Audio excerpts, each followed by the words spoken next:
श्रीरम्भपूर्णमपरं गुरुवै प्रणम्यं सिद्धासमोऽयं सदवै गतायां पूर्णत्वसिन्धुपरमां परवै च शिष्यं गुरोर्वतां पूर्णिमवावदेशम्।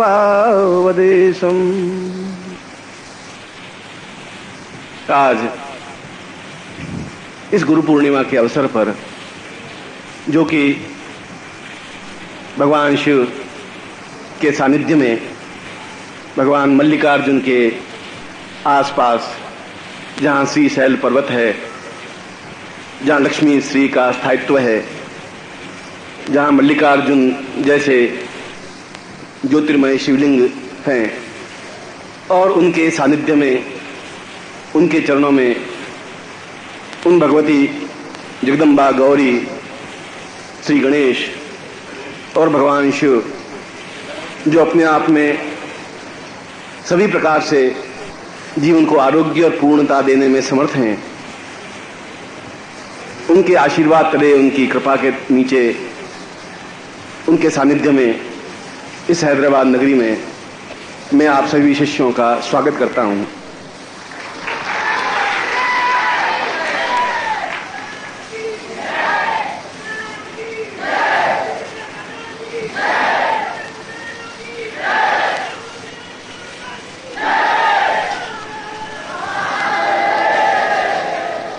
ये गुरु पूर्णिमा के 3 दिन अपने आप में तीनों लोकों के स्थायित्व के दिन हैं।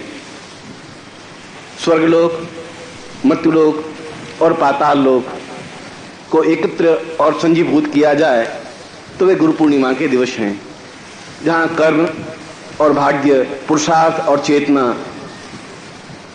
भौतिक और आध्यात्मिक को समन्वय किया जाए, समन्वित किया जाए तो उसको गुरु पूर्णिमा कहते हैं। जहां किसी प्रकार की न्यूनता नहीं रहे, जहां अपने आप में पूर्ण बने, जहां जीवन की सारी इच्छाएं पूर्ति हों, ऐसे दिनों को गुरु पूर्णिमा कहते हैं, क्योंकि पूर्ण अपने आप में सभी दृष्टियों से पूर्ण है। न पूर्ण में कुछ घटाया जा सकता है, न पूर्ण में कुछ बढ़ाया जा सकता है। इसलिए यजुर्वेद के ऋचाओं की रचना करने के बाद हमारे पूर्व ऋषियों ने कहा कि पूर्णमदः पूर्णमिदं पूर्णात् पूर्णमुच्यते पूर्णस्य पूर्णमादाय पूर्णमेवावशिष्यते। शिष्य पूर्णमेवावशिष्यते। शिष्य पूर्ण हो और अपने आप में पूर्णता के साथ गुरु चरणों में समन्वित हो, एकाकार हो। ऐसे क्षण जहां अपने आप में पूर्णता के स्थापक परिचायक गुरुदेव बैठे हों और हम उनके चरणों में बैठ करके पूर्णता प्राप्त करें, जीवन के पाप, ताप, शोक, दुख, दारिद्र्य, कष्ट, पीड़ा का समापन करते हुए अपने आप के जीवन को पूर्णता प्रदान करें, जहां किसी प्रकार का अभाव और न्यूनता नहीं रहे। और इसी श्लोक में कि हम पूर्ण हैं मगर हमें पूर्णता का ज्ञान नहीं है। हम पूर्ण होना चाहते हैं तो बस समय, स्थान का ज्ञान नहीं है कि हम किस प्रकार से पूर्ण हो सकते हैं। और यदि हम पूर्ण हो जाते हैं तो जीवन में क्या स्थिति है, क्या आनंद है, क्या तृप्ति है, क्या चैतन्यता है, उसका आभास हो सके। इसीलिए इस गुरु पूर्णिमा के अवसर पर अन्य सभी समय, व्रत, त्योहार, पर्व शिष्यों के लिए है, शिष्यों की तरफ से है। केवल यही दिन जिसके समापन पर भगवान शिव का प्रारंभ होता है, जो व्यास पूर्णिमा कहलाती है, जहां वेदों की पूर्ण रचना करने के बाद में वेद व्यास ने अपने आप को पूर्णता दी और कहा कि ये दिन अपने आप में चैतन्य है, जागृत है, पूर्ण है, सफल है, श्रेष्ठ है। और ये तभी हो सकते हैं जब हम बैठे हों, हमें श्रद्धा हो, हमें समर्पण हो, हमें चैतन्यता हो, हमें जीवनता हो, हमें जागृता हो, और वह जागृत भाव लिए हुए चेतना युक्त बनकर के यदि हम गुरु चरणों में अपने आप को समर्पित करते हैं तो यह हमारे लिए सौभाग्य की बात है। और मैं आप सबको भी, मेरी तरफ से भी, आपको भी परम पूज्य गुरुदेव स्वामी सच्चिदानंद जी के चरणों में रखता हुआ, उनकी तरफ से और सिद्धाश्रम की तरफ से आपको आशीर्वाद प्रदान करता हुआ आपकी विनती।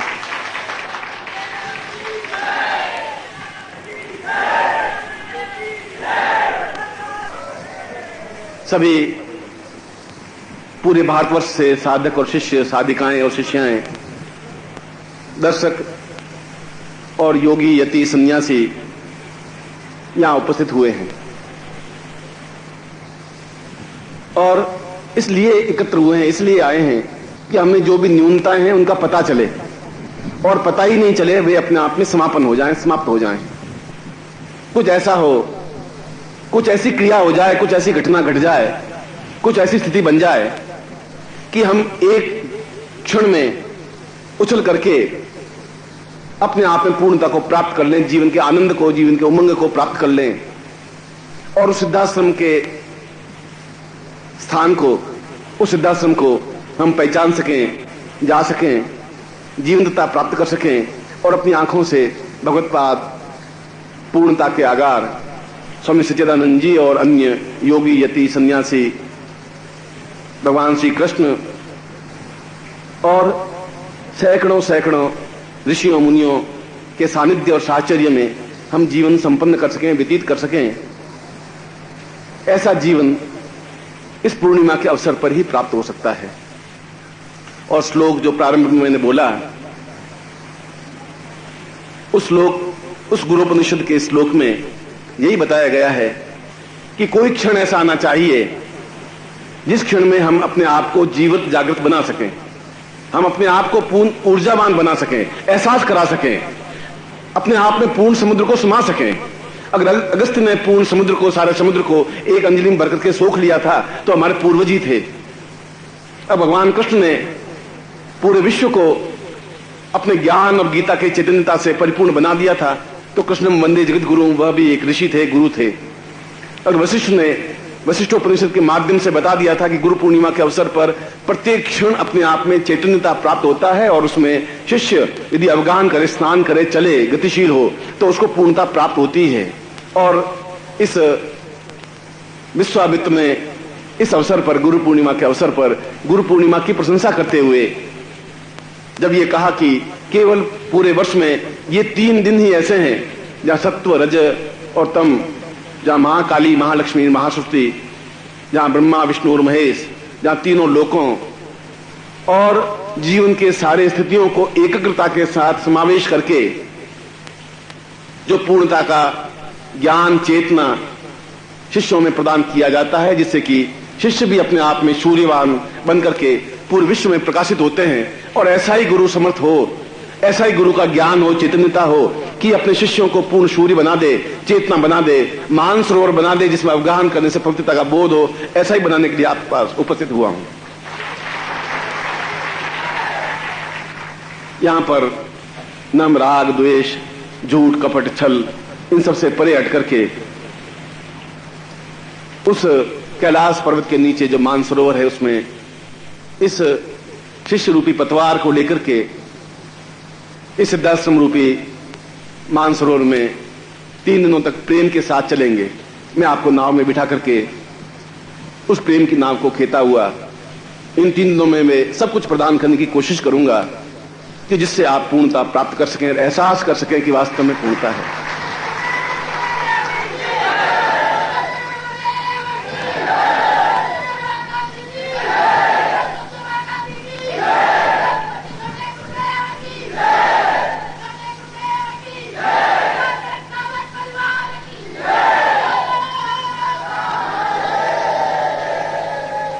ये 3 दिन हमारे उमंग के और जोश के दिन हैं।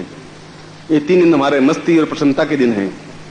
ये 3 दिन हमारे सभी दृष्टियों से जीवन को उछालने के दिन हैं। ये 3 दिन हमारे लिए एक छोटे से रजकण को आकाश में उछाल करके आकाश में छेद करने के दिन हैं।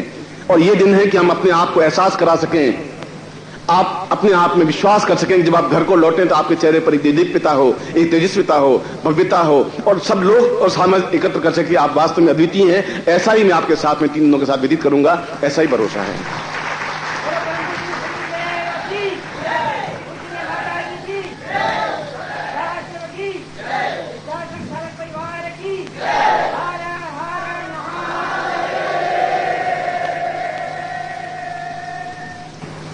आपके सामने मैं बैठा हूं, मातृ स्वरूपा आपकी माताजी बैठी हैं और साधनाओं में सिद्ध छोटे गुरुजी कैलाश जी बैठे हैं। और ये 3 दिन, जैसा कि उस श्लोक में बताया है कि ये 3 दिन नहीं है, 3 युग हैं। और ये 3 युग तब बन सकते हैं जब हम प्रत्येक क्षण की उपयोगिता समझें, सार्थकता समझें, व्यर्थ में एक क्षण भी बिताएं नहीं और चकोर की तरह गुरुदेव की ओर ताकते रहें। क्योंकि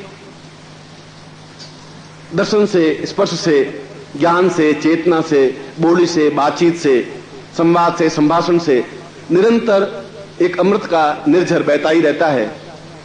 और उस अमृत के निर्झर में हम स्नान करते हुए, पवित्र होते हुए, उस अमृत को प्राप्त करते हुए, और जहां गुरु पूर्णिमा के दिन को कल्पवृक्ष दिवस कहा गया है, उन दिवसों को, इन 3 दिनों को हम अपने आप में कल्पवृक्ष बनने की स्थिति प्राप्त कर सकें कि हमें पूर्ण वरदायक क्षमता प्राप्त हो और हमारे समाज के लोग, हमारे भाई बंधु, रिश्तेदार, मित्र, स्वजन, उनको हमारी तरफ से कुछ ऐसा प्रदान कर सकें जहां पूरे भारतवर्ष में फैल करके एक चेतना पैदा कर सकें और आप अपने आप में पूर्ण सक्षम और समर्थ चेतना युक्त प्रकार एकदम ब्रह्मर्षि बन सकें। उस ब्रह्मर्षि बनने की क्रिया में मैं आपके साथ हूं और 3 दिनों में ऐसा ही प्रयत्न करूंगा कि आप पूर्ण सफलता प्राप्त कर सकें।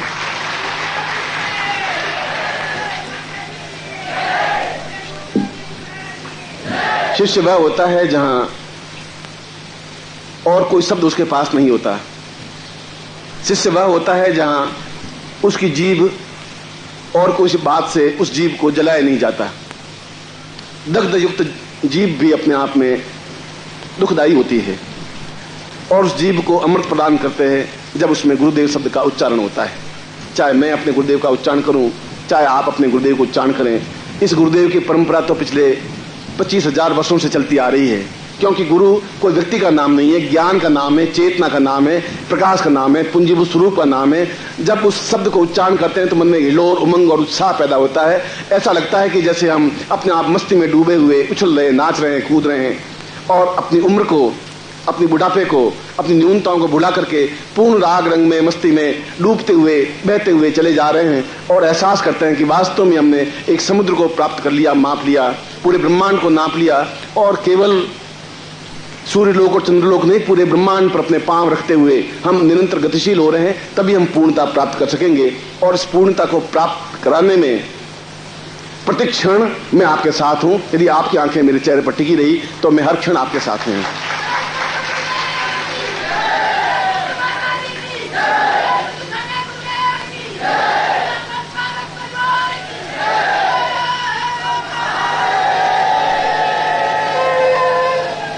यह हमारे यही नहीं, हिमालय के चप्पे चप्पे पर आज गुरु पूर्णिमा मनाई जा रही है। सिद्धार्थ में 3 दिनों को अद्भुत और ओजपूर्ण दिवस कहे गए हैं, जहां मस्ती होती है, जहां तरंग होती हैं, जहां ऋषि मुनि नाचने लग जाते हैं, जहां भगवान कृष्ण बांसुरी बजाने लग जाते हैं, जहां उर्वशियां और अप्सराएं नृत्य करने लग जाती हैं, जहां गंधर्व गान करने लग जाते हैं। एक ऐसी स्थिति बन जाती है कि सब कुछ अपना भुला करके एक एहसास जैसे बाल्य सुलभ चंचलता हो, चपलता हो, जहां न स्त्री का भेद रहता है, न पुरुष का भेद रहता है, न बालक का भेद होता है, न वृद्ध का भेद होता है, जहां पूर्ण जवानी, जोश, उमंग और साहस, ताकत और तेजस्विता प्राप्त करते हुए सन्यासी जो 2-2 हजार, 3-3 हजार, 5-5 हजार के हैं, जिनकी लंबी लंबी जटाएं और लंबे बाल और सफेद मसरू, और उनमें वे अपने आप को बुला करके उस क्षण में डूब जाते हैं, क्योंकि वे पहली बार पूर्णता के साथ गुरुदेव के दर्शन करके अपने आप में उनके दर्शन मात्र से ही सैकड़ों सैकड़ों सिद्धियों को प्राप्त कर लेते हैं। जो साधनें अधूरी होती हैं वे दर्शन से ही प्राप्त कर लेते हैं और पूर्णता प्राप्त कर लेते हैं। ऐसे ही अद्भुत प्रमूल्य क्षण केवल सिद्धाश्रम में नहीं, मैं हैदराबाद की धरती पर भी आपके साथ रखना चाहता हूं और रखूंगा, ऐसा ही आपको साथ रहा।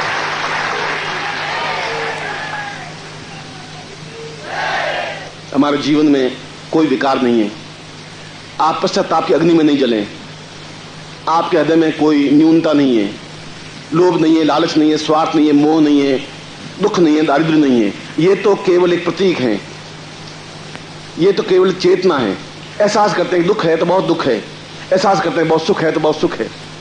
ये तो जीवन का एक पार्ट है, लाइफ का एक पार्ट है, जहां दुख भी आएंगे, तकलीफ भी आएगी, वेदना भी आएगी, और हमारे ही नहीं सैकड़ों सैकड़ों युग पुरुष और भगवान कृष्ण और राम के जीवन में भी आई।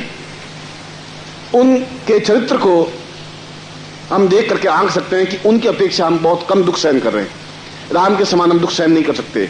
जहां पत्नी का वियोग होता है, जहां वनवास जाते हैं तो अपने पिता को मुखाग्नि नहीं दे सकता, जहां जंगल में भटकते फिरते हैं, और जहां एक रावण जैसे आतताई के सामने खड़े हो जाते हैं, उन जैसा दुख हमने जीवन में नहीं देखा है।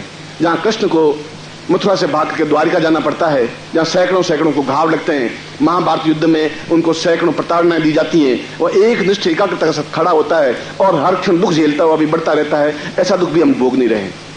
जहां बुद्ध और महावीर के कदम कीलें ठोक दी जाती हैं, जहां ईसा मसीह को सूली पे टांग दिया जाता है, जहां सुकरात को जहर देकर मार दिया जाता है, और जहां मीरा को पदलित करके बाहर निकाला जाता है, इतना दुख भी हमने जीवन नहीं देखा है। और ये दुख है ही नहीं, ये तो आपके जीवन की न्यूनता है। उनके सामने उन्होंने क्या दुख सहन किया है, और इतना दुख सहन करने के बाद भी वे युग पुरुष बन सके। क्यों? दुख की अग्नि में ही आदमी पकता है, तैयार होता है, तृप्त होता है, पूर्णता प्राप्त करता है। सोना जब तक आग में तपाया नहीं जाता, जलाया नहीं जाता, आंच नहीं दी जाती, 800 फॉरनाइट की जब आंच नहीं जाती, कुंदन नहीं बन सकता। इसलिए ये भावना कि मुझे सुख मिले, ये भावना कि मुझे करोड़पति बन जाए, ये भावना कि मैं बहुत कुछ बन जाऊं, मैं आपको कह रहा हूं आप बहुत कुछ हैं, आप सुखी हैं, उनके समान दुखी नहीं है, उनके समान कमजोरी भी नहीं है, उनके समान न्यूनताएं भी नहीं है, क्योंकि आपके सामने एक सक्षम और समर्थ गुरु है और हर तब आपके साथ में है। गीता के जो एक भारतवर्ष का एक अमूल्य ग्रंथ है, जहां वेदों का सार जिस गीता में कहा गया है, जिसको श्रीमद् भगवद गीता कहा गया है, और उस गीता के 18वें अध्याय में अर्जुन स्वयं कहता है कि वो ग्रस्त था, मैं वास्तव में एक शिष्य से भी घटा हुआ शब्द था, मेरे अंदर भी मोह था, लोभ था, लालच था, तृष्णा थी। मैं समझता था कि ये माँ है, मेरे बाप है, ये मेरे भाई है, ये चचेरे बहन है, संबंधी रिश्तेदार हैं, और मैं आज एहसास कर रहा हूं कि कुछ नहीं है, ये सब कुछ नाशवान है। और जब नाशवान है तो नाशवान स्थिति को क्या स्मरण किया जाए। और वास्तव में आज पहली बार आपको गुरु रूप में देखा है, और जब देख लिया तो अंदर से अपने आप में प्रकाश फूट पड़ा है, अंदर चेतना पैदा हुई है, अंदर अपना बुद्धत्व जागृत हो गया है, अपने आप में ऐसा लगने लगा है कि वास्तव में मैं इस ब्रह्मांड में अपने आप में पूर्ण ब्रह्म हूं। और ये सब तब हुआ जब मेरे मित्र कृष्ण के साथ घटना घटने से नहीं हुआ। जब मैं युगावतार कृष्ण के साथ था तब भी घटना नहीं घटी। जब महाभारत युद्ध के प्रणेता कृष्ण के साथ में रहा तब भी नहीं। जब आप सारथी बनकर मेरे साथ घूमे तब भी नहीं। जब आप गुरु रूप में मेरे सामने उपस्थित हुए तब मैंने आपको पूर्णता के साथ देखा, और आज मैं अपने आप को पूर्ण समर्थ और सक्षम मानता हूं, और मैं इस महाभारत युद्ध को जीतकर विजय प्राप्त कर लूंगा, क्योंकि आप जैसे गुरुदेव मेरे साथ में हैं। क्योंकि मैं आपको कृष्ण नहीं मानता, सारथी नहीं मानता, सखा नहीं मानता, आज मैं पहली बार गुरु मानता हूं। और इसलिए इस महाभारत युद्ध में कोई बहुत छोटा सा है, इतना कि तलैया को पार करना छोटे तालाब को पार करने समान है। मैं इस जीवन में इस विजय को प्राप्त कर लूंगा, और मैं आपको भी आह्वान करता हूं कि संसार रूपी इस महाभारत में, इस युद्ध में, आंतरिक संघर्ष में चल करके इसको पूर्णता के साथ समावेश करें, पूर्णता करें। प्रति क्षण प्रति पल मैं आपके साथ हूं, हर मोमेंट आपके साथ।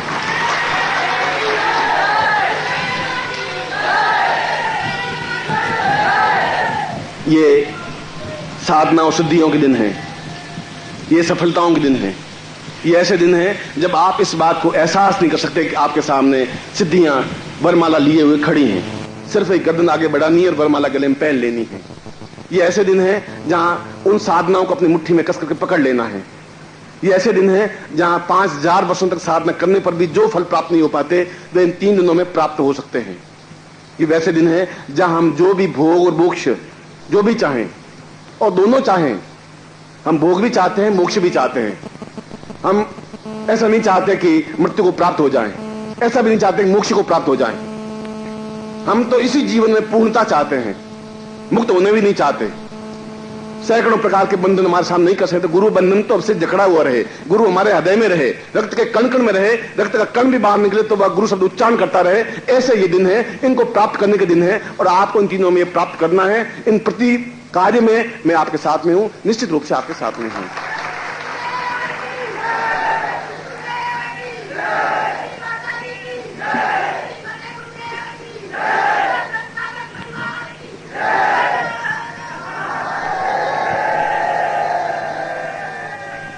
इसीलिए कहता हूं कि आप पीछे पलट करके नहीं देखें। बहुत पलट के देख लिया, और जब मैं कहता हूं तो बहुत सक्षमता के साथ कहता हूं, धड़ल्ले के साथ कहता हूं, पूर्णता के साथ कहता हूं।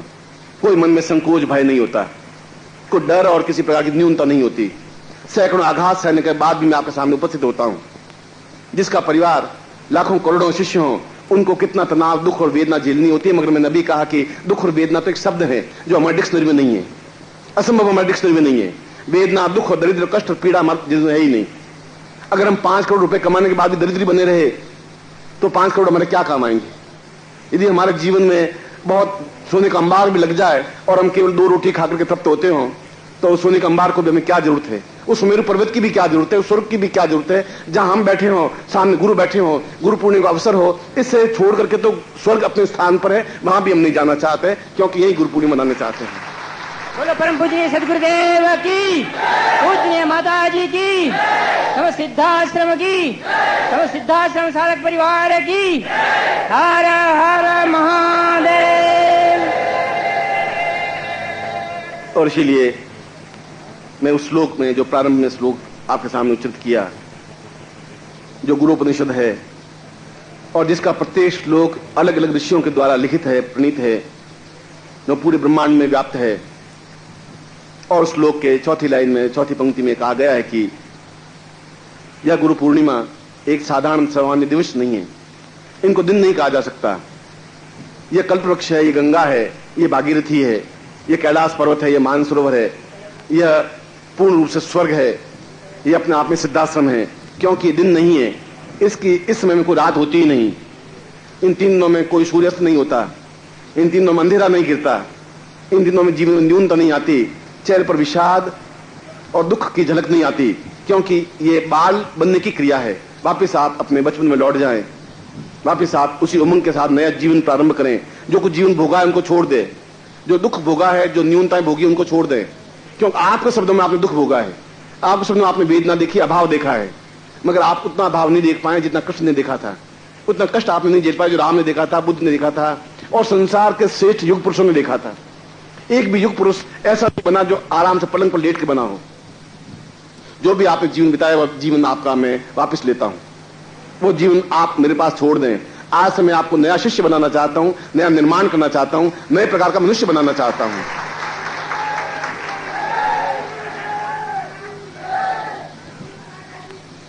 जो बीत चुका वह बीत चुका। जैसा भी आपने बिताया आपके हाथ में था, आपके पिता के हाथ में था, वह आप अपने आप में यहां इसी स्थान पर छोड़ दें।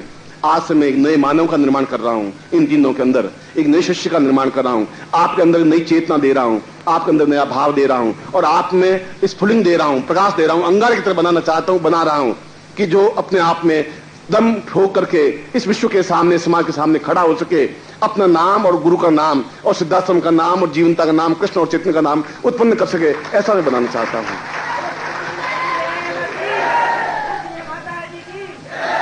सिद्धाश्रम की, सिद्धाश्रम साधक परिवार की।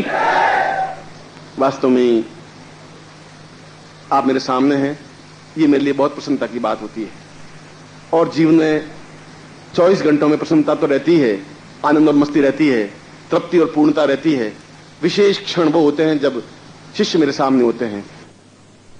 वे मेरी आत्मा है, प्राण है, धड़कन है, मेरी चेतना है, मेरा हाथ और पैर है और रक्त के कण कण। अगर कोई शरीर में कोई रक्त निकाल के देखे तो आपकी मूर्ति उसमें नजर आएगी, ये गारंटी है, ये चैलेंज स्पष्ट है।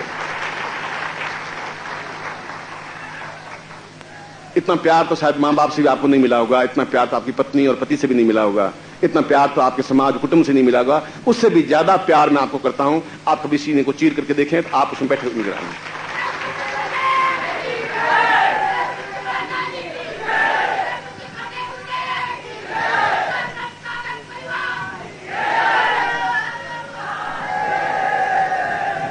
और ऐसा ही मैं आपसे भी चाहता हूं कि आपके शरीर में मल मूत्र रक्त थूक मज्जा लार आज से नहीं रही, बहुत साल तक रह गई।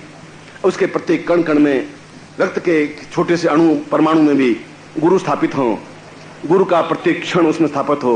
आपके चेहरे पर गुरु का चेहरा हो, आपकी आंखों में गुरु की आंखें हो, आपके हाथ में गुरु के हाथ हो, आपके पैरों में गुरु के पैर हो, आपके शरीर में पूर्ण रूप से गुरु स्थापित हो। ऐसा स्थापन करके ही आपको नए निर्माण में अग्रसर कर सकता हूं, और मैं निश्चित रूप से गारंटी के साथ ऐसा करूंगा ही, कोई विधाता इसको नहीं रोक सकती, ये निश्चित हो।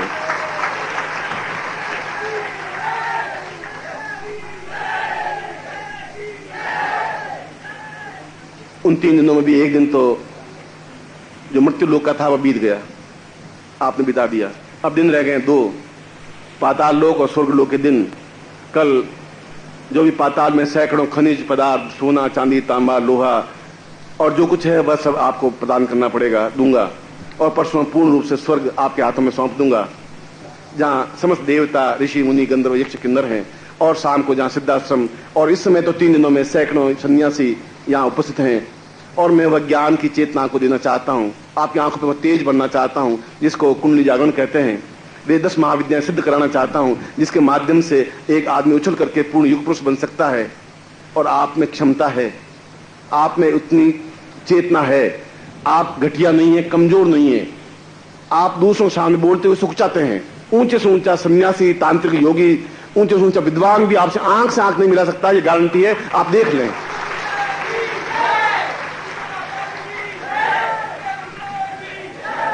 तो तब हो सकता है जब आपकी आवाज में धार हो, आपके शब्दों में तलवार की धार हो, सामने वाले को काट सके।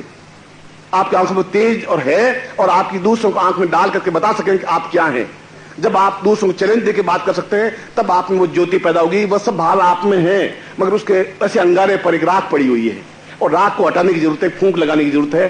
तब उसमें से निकला हुआ एक अंगारा आप हैं, एक सूर्य आप हैं, एक तेजस्विता आप हैं। और इसीलिए इन 3 दिनों में, कल और परसों में, अद्वितीय रूप से प्रत्येक क्षण, एक क्षण भी बिना गुरु को नहीं कटे, एक शब्द भी बिना गुरु के उच्चरित नहीं हो, एक दिवस भी उनके साथ अलग नहीं हो, और आंख में आंसू निकले रहें, तृप्ति रहें, उनके चरणों को भिगोते रहें, और मेरे हृदय में आप स्थापित हों। जहां मैं झांकूं तो आपका पूरा का पूरा बिंब, कृष्ण ने तो अपना ब्रह्मांड दिखाया था सीना चीर करके, और मैं जब सीना चीरूं तो आप दिखाई दें, पूरे बैठे हुए शिष्य दिखाई दें, ऐसा चाहता हूं।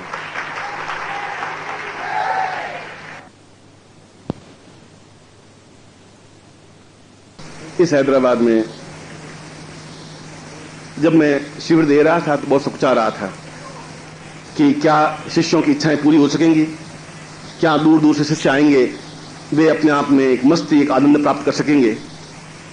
और ये एक मन में न्यूनता तो नहीं थी, सकुचाहट भी नहीं थी, मगर ऐसा भाव जरूर था।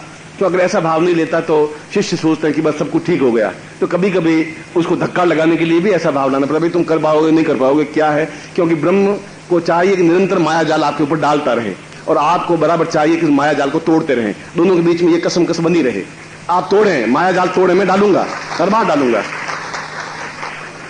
और वास्तव में अनिल कुमार पंडित जी, हम तो पंडित जी कई बार कहते हैं, कई अनिल कुमार जोशी जी कहते हैं, और यहां पर इनकी बड़ा एक सम्मान है इस हैदराबाद नगरी में, आसपास आंध्र में इनको बड़े आदर के साथ देखा जाता है। और आप खुद देखें कि 400 वॉलंटियर्स घूम रहे हैं, एक किसी प्रकार की न्यूनता नहीं है, हड़बड़ाहट नहीं है, भागदौड़ नहीं है। मैं खुद आश्चर्यचकित रह गया हूं कि एक बराबर बैलेंस्ड कार्य है, एक सही प्रकार सिस्टमेटिक कार्य है, और जितना सुंदर ढंग से सजाया गया है, देखा गया है, यह आवश्यक भी है। हम सन्यासी नहीं है, गृहस्थ हैं, इसलिए सन्यासी भी गृहस्थ बनने के लिए तड़फते हैं, बेचैन होते हैं। और ऐसा कोई देवता नहीं है जो गृहस्थ नहीं हो, ऐसा कोई ब्रह्मर्षि नहीं हो जो गृहस्थ नहीं हो।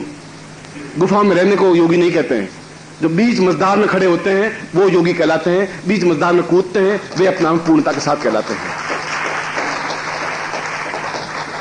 जो चैलेंज उठाते हैं वे युग पुरुष व्यक्तित्व बन जाते हैं। और उन्होंने चैलेंज उठाया, और मैंने कहा कि तुम नहीं कर पाओगे, बहुत कमी है, बहुत परेशानी होगी, बहुत तृप्ति होगी, अड़काते रहे।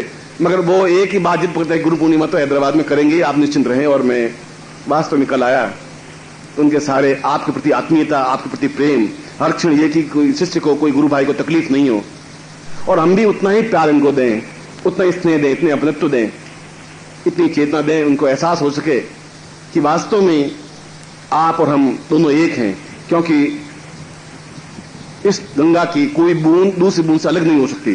सब मिलकर के एक धारा बनती है और धाराओं से मिलकर गंगा बनती है। आप उन दोनों में अलग अलग खून नहीं बह रहा है, अलग अलग कोई गुरु नहीं है, अलग अलग कोई चेतना पुंज नहीं है, अलग अलग कोई आपका गोत्र भी नहीं है। आपका गोत्र ही गुरु है, आपका नाम ही गुरु है, आपकी चेतना ही गुरु है। सबका एक ही स्थिति है, एक ही प्रज्ञा है।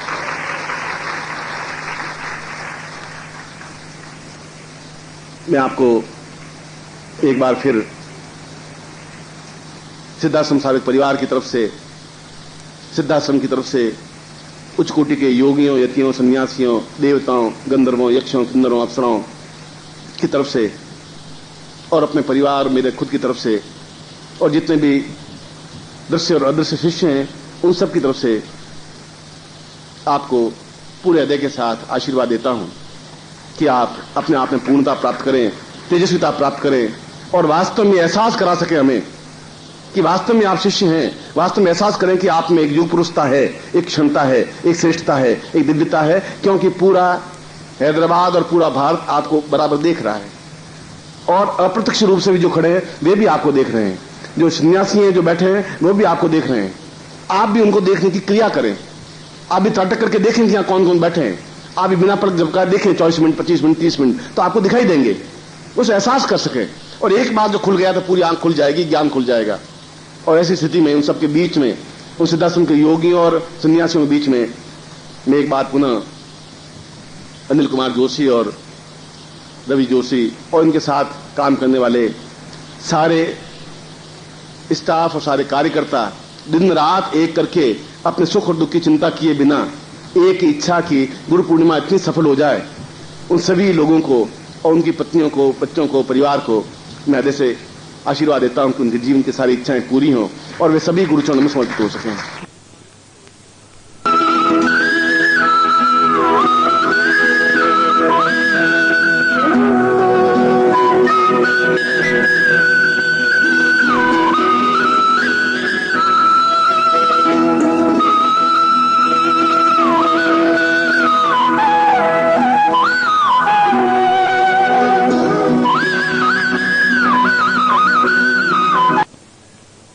का मतलब है एक शिष्य का गुरु के प्रति समर्पण, एक गुरु का शिष्य के प्रति आशीर्वाद। एक शिष्य का गुरु से एग्रीमेंट कि मैं आज से मन, वचन, कर्म से आपका हूं और आपकी जिम्मेवारी है कि मैं तो माया मोह में उलझा हुआ हूं, फंसा हुआ हूं, मैं इतनी ज्ञान, विज्ञान, चेतना नहीं जानता हूं, मगर आपका कर्तव्य है, आपकी मेरे ऊपर कृपा हो कि मैं इस माया मोह से निकलता हुआ, गृहस्थ धर्म का पालन करता हुआ भी आपके मंत्र के सहारे, गुरु मंत्र के सहारे जीवन में उन्नति करूं और बराबर आपका मार्गदर्शन प्राप्त करता रहूं। यह गुरु दीक्षा है और वास्तव में गुरु दीक्षा आवश्यक है।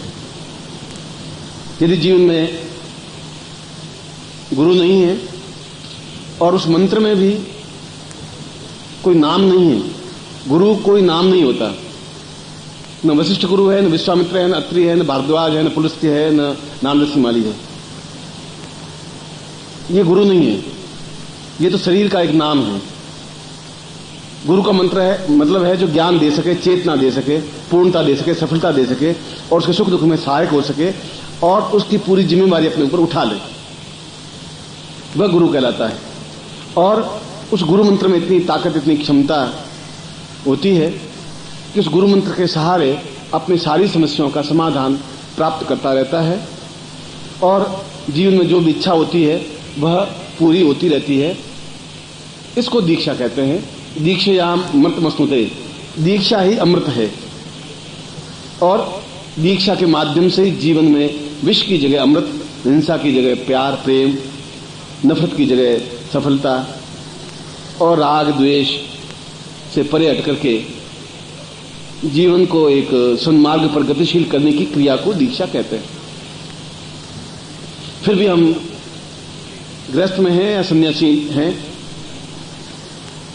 प्रत्येक व्यक्ति की, प्रत्येक साधक की, प्रत्येक शिष्य की इच्छाएं होती ही हैं और इच्छाएं होनी चाहिए।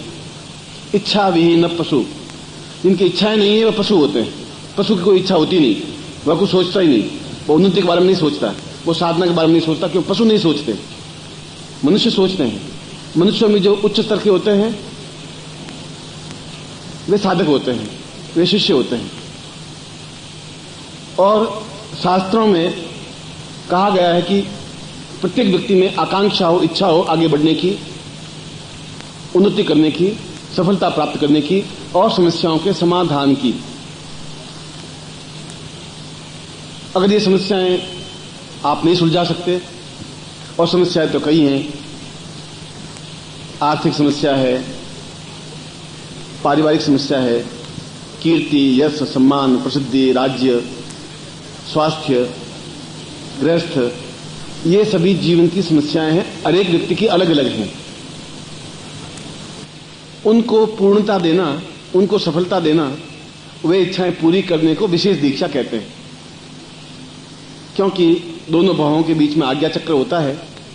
आज्ञा चक्र का मतलब है कि गुरु एक आज्ञा देता है कि ये कार्य इसका हो, ये अपने नियंत्रण में रहे, और उसके 32 पॉइंट होते हैं उस आज्ञा चक्र में, 16 आध्यात्मिक, 16 भौतिक। ये गुरु को ज्ञान है कि किस बिंदु को दबाए। ये टेलीविजन वाले को मालूम है कि किस बटन को दबाए तो आवाज ज्यादा होगी, किस बटन को दबाए कम होगी, किस बटन को दबाए बंद हो जाएगा, किस बटन को दबाए खोलेगा। उस टीवी को जानने वाला ही करेगा। इसलिए उस बिंदु को स्पर्श करके उसको चेतना युक्त बना देने की क्रिया को विशेष दीक्षा कहते हैं। वह बिंदु स्वास्थ्य का हो सकता है, आर्थिक उन्नति का हो सकता है, रोग मुक्ति का हो सकता है, परिवार की समस्याओं का समाधान के लिए हो सकता है, और जो भी आपकी इच्छाएं हों। और एक बार में नहीं होता, दूसरी बार लेते हैं, दूसरी बार नहीं होता, तीसरी बार लेते हैं। 2 रोटी में पेट नहीं भरता, तीसरी रोटी लेते हैं, चौथी लेते हैं, 5वीं लेते हैं, तब तक देते रहते हैं जब तक हमारा पूरा पेट नहीं भर जाए। तब तक मंत्र जाप करते रहते हैं जब तक हमारी इच्छाएं पूरी नहीं हो जाए, तब तक दीक्षा लेते रहते हैं। ये जरूरी नहीं है कि एक बार दीक्षा से ही काम हो जाए। कई बार ऐसा भी होता है कि आपके पूर्व जन्म के जो भी संस्कार रहे हों, जो भी कमियां रही हो, जो पाप रहे हों, क्योंकि इस जीवन में भी हम बिल्कुल सात्विक जीवन तो नहीं बिता पाते। लोभ नहीं हो, तृष्णा नहीं हो, शुद्ध हो, सात्विक हो, व्यसन नहीं हो, बीड़ी सिगरेट नहीं पिए, शराब नहीं पिए, जूते पहन करके भोजन नहीं करें, होटलों में पराया हाथ का खाना नहीं खाएं। ये नहीं चल सकता आज के युग में। ऐसा करना पड़ता है। जब ऐसा करना पड़ता है तो वह दोष व्याप्त होता ही है। उस दोष को दूर करने के लिए, और जब तक वो दोष रहेगा तब तक निर्मलता नहीं आएगी। दो चीजें एक साथ नहीं, मैल और निर्मलता दोनों एक साथ नहीं जुड़ सकते। मैल हटेगा तो निर्मलता आएगी, सफाई आएगी, स्वच्छता आएगी। और यदि आपके पूर्व जन्म के दोष पाप इस जीवन के 1 किलो भर हैं, उदाहरण के लिए समझा रहा हूं, और यदि मैंने दीक्षा दी, उस दीक्षा के माध्यम आधा किलो हटा भी, तब भी आधा किलो तो फिर भी आपके पास रहा। पानी उबलेगा तो 100 पॉइंट पर उबलेगा, 99 पॉइंट पर भी उबलेगा नहीं, पानी खोलेगा नहीं, 99.9 पर भी नहीं उबलेगा, पूरे 100 पॉइंट पर ही उबलेगा। इसलिए जब वे पाप दोष दूर होंगे तभी आपको जीवन में सफलता मिलेगी। मगर उसके लिए हम प्रयत्नशील हैं। एक बार में दीक्षा नहीं होगी, दूसरी बार लेंगे, दूसरी बार नहीं होगी, तीसरी बार लेंगे। दत्तात्रेय ने 24 बार गुरु बनाए, 24 गुरु धारण किए। अपना दूसरा गुरु स्थापन कर सकते हैं, जिससे भी आपको ज्ञान मिले, जिससे भी आपको तपस्या का अंश मिले। और गुरु के पास कोई धन नहीं होता, साधनाओं के माध्यम से सारी सिद्धियां प्राप्त होती हैं। उसमें चाहे लक्ष्मी हो, चाहे भुवनेश्वरी हो, चाहे महाकाली हो, चाहे छिन्नमस्ता हो, कोई भी हो। उन तपस्याओं के माध्यम से आपको एक तपस्या का अंश देते हैं। उसको, उस तपस्या के अंश से आपकी प्रॉब्लम, आपकी समस्याएं समाधान होती हैं। उसको विशेष दीक्षा कहते हैं। और इसीलिए इन 3 दिनों में आपको गुरु दीक्षा भी देंगे, आपको विशेष दीक्षा भी देंगे, प्रयोग भी करवाएंगे, और बार बार उस शीशे को साफ करेंगे, जिसे शीशे में धूल जमने पर जो चेहरा दिखाई नहीं देता, इसलिए उसको बार बार मांजना पड़ता है, साफ करना पड़ता है, स्वच्छ करना पड़ता है। एक बार से सब कुछ नहीं हो जाता। शीशे को, मन रूपी दर्पण को साफ करते रहना चाहिए, क्योंकि रोज दिन भर में झूठ, छल कपट का उसके ऊपर गर्द, गुबार, रेत जमती रहती है। शीशा अपना चेहरा देख नहीं पाते, हमें क्या कमियां वो नहीं पहचान पाते, हमें क्या न्यूनताएं आ रही वो नहीं समझ पाते। और इसके लिए विशेष दीक्षा का चिंतन हमारे ऋषियों ने, मुनियों ने, योगियों ने किया है। और जिसकी जो इच्छाएं हों वो प्राप्त करे। गुरु का भी ड्यूटी है, गुरु का भी धर्म है, गुरु का भी चिंतन है कि वो लालच नहीं करे, तपस्या को रोके नहीं, जो है वो प्रदान करे। गुरु का मतलब देने वाला, गुरु का मतलब है वजनदार, गुरु का मतलब है समर्थ, गुरु का मतलब है छाया देने वाला, गुरु का मतलब पूर्णता देने वाला है। यहां पर काफी तेलुगु भाषी हैं और भाषा कोई आड़े नहीं आती, क्योंकि जबान कुछ बोलती नहीं है। चेहरा बोलता है, आंखें बोलती हैं, हाथ बोलते हैं। जबान तो केवल 2% बोलती है, बाकी सब चेहरे के हाव भाव समझ जाता है आदमी, आंखों के माध्यम समझ जाता है। मैंने ब्रह्मर्षि के बारे में आपको समझाया था कि हम सभी ब्रह्म तो हैं, अहम ब्रह्मास्मि द्वितीयो नास्ति, शंकराचार्य ने यही कहा है। और यहां केरल में एक जन्मा हुआ बालक शंकराचार्य ने पूरे भारतवर्ष आर्यावर्त में जो ज्ञान और चेतना, जो गुरुत्व दिया, वो अपने आप में एक अद्भुत था। और उन्होंने एक दक्षिण भारत को उत्तर भारत से समन्वय किया, यहां का ज्ञान उत्तर भारत में दिया, और ये उनकी महान उपलब्धि है। और उन्होंने ये कहा कि अहम ब्रह्मास्मि, मैं ब्रह्म हूं, द्वितीयो नास्ति, और दूसरा कोई है ही नहीं मेरे जीवन में। इसलिए उनके शब्दों के अनुसार प्रत्येक व्यक्ति ब्रह्म होता ही है। यह अलग बात है कि वह सुप्तावस्था में उस ब्रह्मत्व को जागृत करने का एक अलग विधान है, अलग तरीका है। अंदर ज्ञान तो है, उसको जागृत करने का विधान आपको नहीं है। कैसे उस ब्रह्मत्व को जागृत किया जाए, किस प्रकार से चेतना को प्राप्त किया जाए। और ऋषि का मतलब है पूर्णता प्राप्त करना, उस ब्रह्म को पहचानना। इसे एक ही बार में ब्रह्मर्षि नहीं बना जा सकता, उसको पहचानने में थोड़ा सा समय लगता है। धीरे धीरे अपने आप को पहचानते हुए एक दिन ब्रह्मर्षि बन जाता है। आप राजऋषि हैं, और राजर्षि का मतलब होता है जिसके पास धन हो, पत्नी हो, पुत्र हो, राजा की तरह जीवन यापन करते हो, वो राजर्षि हैं। और राजर्षि से आगे की क्षमता 16 पड़ाव होने के बाद में ब्रह्मर्षि बनता है। एक चरण, एक दूसरा चरण, तीसरा चरण और 16वां चरण ब्रह्मर्षि बनता है। मतलब एक चरण भी जीवन में मिल जाए तो बहुत बड़ी बात होती है, वो छोटी बात नहीं होती। क्योंकि राजर्षि से आगे ब्रह्मर्षि बनने की क्रिया अत्यंत कठिन है, श्रम साध्य है, अनुभवगम्य है, और गुरु की कृपा के बिना वह प्राप्त नहीं हो सकता। गुरु को ज्ञान है कि ब्रह्मर्षि कैसे दिया जा सकता है। राजर्षि केवल विश्वामित्र थे, और इतने हजार ऋषियों में कुछ 10-15 व्यक्ति ब्रह्मर्षि कहलाए। मतलब है कि ब्रह्मर्षि अपने आप में कठिन क्रिया थी, अन्यथा तो हजारों, वशिष्ठ है, विश्वामित्र है, गर्ग है, अत्रि है, कणाद है, पुलस्त्य है, और सैकड़ों ऋषि मुनि बने, पर ब्रह्मत्व प्राप्ति नहीं हो पाई, ब्रह्मर्षि नहीं कहला सके। इसलिए मैंने कहा कि राजऋषि तो प्रत्येक व्यक्ति है, उसको पहला चरण भरेंगे, एक कदम भरेंगे तो 16वां कदम भी पूरा होगा, 16वां कदम पूरा होगा तो ब्रह्मत्व प्राप्त हो जाएगा, ब्रह्मर्षि प्राप्त कर लेंगे। मैं आपको पहला कदम भरवा रहा हूं, और पहला कदम जीवन के इस मोड़ पे जो कि आवश्यक है, कम से कम आपके जीवन का सौभाग्य तो प्राप्त हुआ कि जीवन में आपको ब्रह्मर्षि की ओर एक चरण मैंने बढ़ाया। ये छोटी बात नहीं है, ये जीवन का एक महत्वपूर्ण हिस्सा है, जीवन का सौभाग्य है कि मैं इस ओर बढ़ा रहा हूं। और धीरे धीरे आप एक्टिव होते रहेंगे तो बहुत जल्दी आप में पूर्ण ब्रह्मत्व जागृत होते हुए पूर्ण ब्रह्मर्षि बनने की क्रिया में संपन्न हो जाएंगे। मैं उसी और बराबर प्रयत्न करूंगा, कर रहा हूं और आगे भी करूंगा। और शंकराचार्य ने जहां कहा है कि अहम ब्रह्मास्मि, वहां उन्होंने ये भी कहा है कि पूर्ण मृत्युंजय न मृत्युर्भय तत्रादु स ब्रह्मर्षि, तत्रादु स ब्रह्म। जहां मृत्यु भय नहीं है, जहां मृत्यु व्याप्त नहीं हो सकती, आ ही नहीं सकती, जहां यमराज तुम्हारे सीने पर पांव नहीं रख सकता, जहां यमराज से आंख मिला के खड़े हो सकते हैं, जहां मृत्यु पर विजय प्राप्त की जा सकती है, उसको ब्रह्म कहा गया है, उसको ब्रह्मर्षि कहा गया है। क्योंकि ब्रह्म कभी मरता नहीं है और ब्रह्म की कभी समाप्ति नहीं होती। इसलिए महामृत्युंजय को भी अपने आप में ब्रह्म कहा गया है। इसलिए देवताओं में केवल महादेव ही हैं जिनको महामृत्युंजय कहा गया है, जिनको शिव कहा गया है, जिनको कल्याणकारी कहा गया है।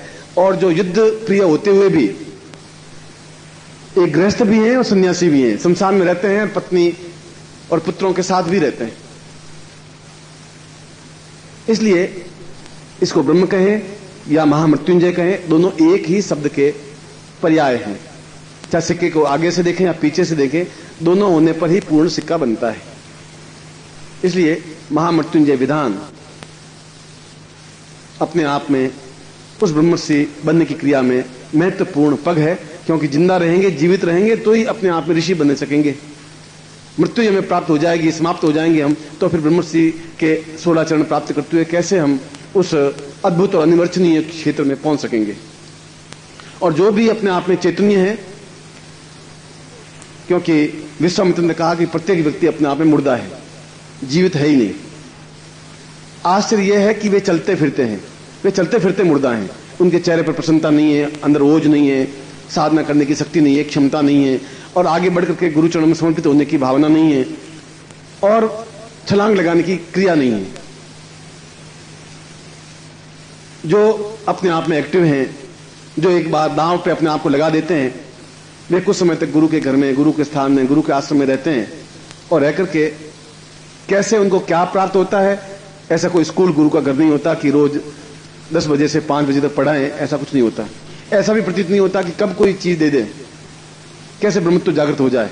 पर जब भी मिले आप दूसरा, तीसरा, चौथा, 5वां, 8वां, 15वां, 16वां इसको चरण प्राप्त करते हुए दोनों तरीकों से, प्रयोग के माध्यम से भी, सेवा के माध्यम से भी, क्रिया पक्ष के माध्यम से भी, भावना पक्ष के माध्यम से इस चरणों में बराबर बढ़ते रहना पड़ेगा।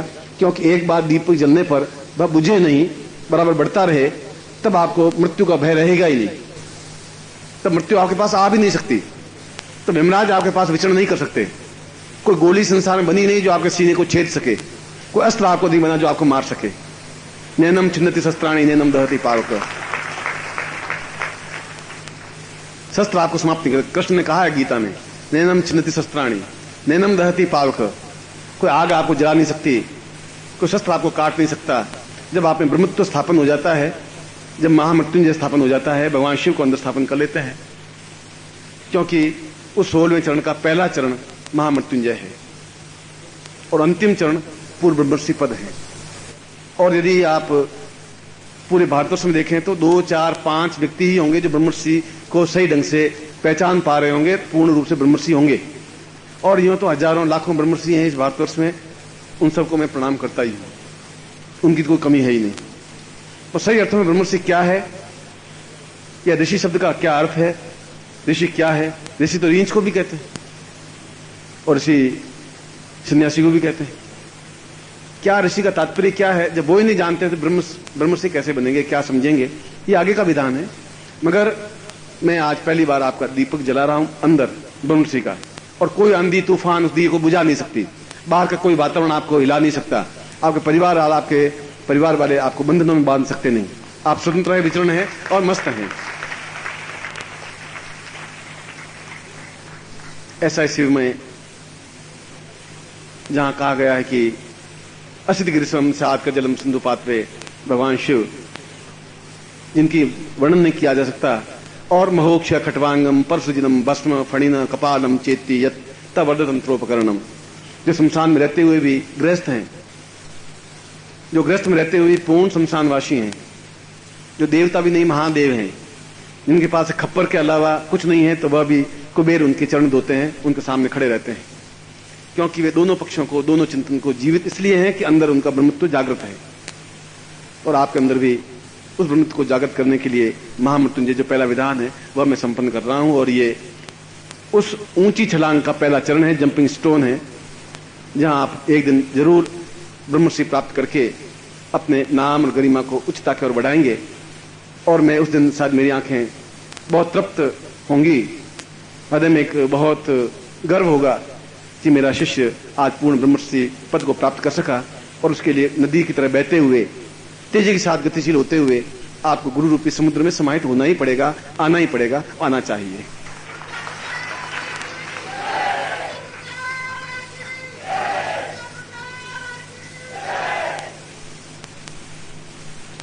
मैं इस प्रयोग को करवा रहा हूं।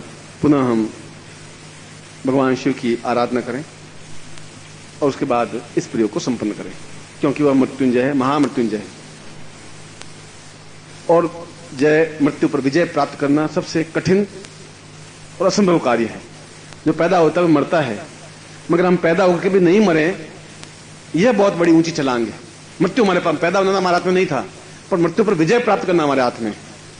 मृत्यु हमारे पास नहीं फटक सकती, आ नहीं सकती, संभव नहीं है। आएगी तो पास में बैठ करके बातचीत करके चली जाएगी। हम बात करेंगे, उससे बिठाएंगे, खाना खिलाएंगे, स्नेह करेंगे, मगर हमें टच नहीं करती, स्पर्श नहीं कर सकती। ऐसा ही प्रयोग जीवन का, जब मैंने ब्रह्मश्री प्रयोग किए थे तो 16 चरण सिखाए थे, और 16 चरण लिए, उनके आश्रम में रह करके उनकी रोज लंगोट धोता, पूरा आश्रम साफ करता, गोबर लीपता, उनको स्नान, गुरु जी को स्नान करवाता, जो पहले गुरु बने, सच्चिदानंद जी पहले गुरु बने। और उन्होंने बराबर उस प्रयोग को संपन्न करवाया, क्योंकि उनका आश्रम में था, 24 घंटे उस वातावरण में था। इसलिए कस्तूरी के पास बैठने से क्या होता है, वह कस्तूरी के पास बैठने से मालूम पड़ेगा। गंगा में खड़े होने से क्या आनंद मिलता है, वो गंगा में खड़े होने से ही प्राप्त हो पाएगा। गुरु के घर में बैठने से क्या अनुभव होता है, वो उस गुरु के घर में बैठने से ही मालूम पड़ेगा। मगर इसके लिए छलांग लगाने की जरूरत है, त्याग करने की जरूरत है, और समुद्र में बीच में कूद जाने की हिम्मत, क्षमता होनी चाहिए। ऐसा है तो फिर आपको कहीं कोई कमी नहीं है। ऐसा ही मैं आपको आशीर्वाद दे रहा हूं। गुरु बोल मेरी रसना, घड़ी घड़ी गुरु बोल मेरी रसना, घड़ी घड़ी गुरुवर बोल मेरी रसना, घड़ी घड़ी गुरुवर बोल मेरी रसना, घड़ी घड़ी गुरुवर बोल मेरी रसना, घड़ी घड़ी गुरुवर बोल मेरी रसना, घड़ी घड़ी गुरुवर बोल मेरी रसना, घड़ी घड़ी।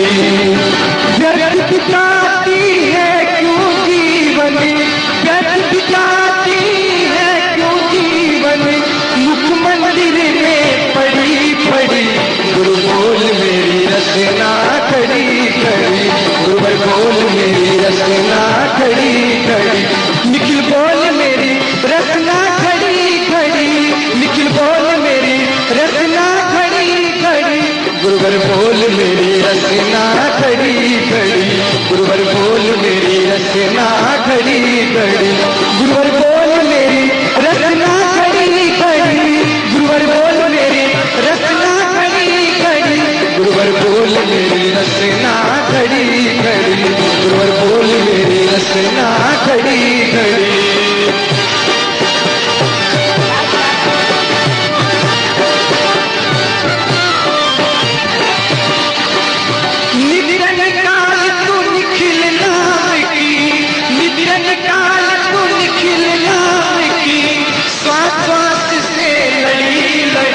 गुरुवर बोल मेरी रसना, खड़ी खड़ी गुरुवर बोल मेरी रसना, खड़ी खड़ी निखिल बोल मेरी रसना, खड़ी खड़ी गुरुवर बोल मेरी रसना, खड़ी खड़ी।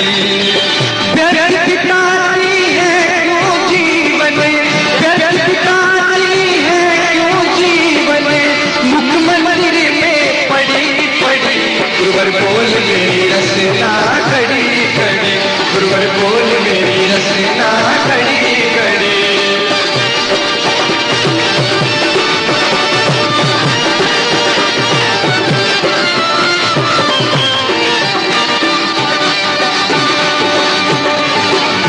जाग उठे तेरी ध्वनि सुनकर, जाग उठे तेरी ध्वनि सुनकर, इस काया की कड़ी कड़ी निखिल बोल मेरी रसना, खड़ी खड़ी निखिल बोल मेरी रसना, खड़ी खड़ी निखिल बोल मेरी रसना, खड़ी खड़ी निखिल बोल मेरी रसना, खड़ी खड़ी गुरुवर बोल मेरी रसना, खड़ी खड़ी गुरुवर बोल मेरी रसना, खड़ी खड़ी निखिल बोल मेरी रसना, खड़ी खड़ी निखिल बोल मेरी रसना, खड़ी खड़ी।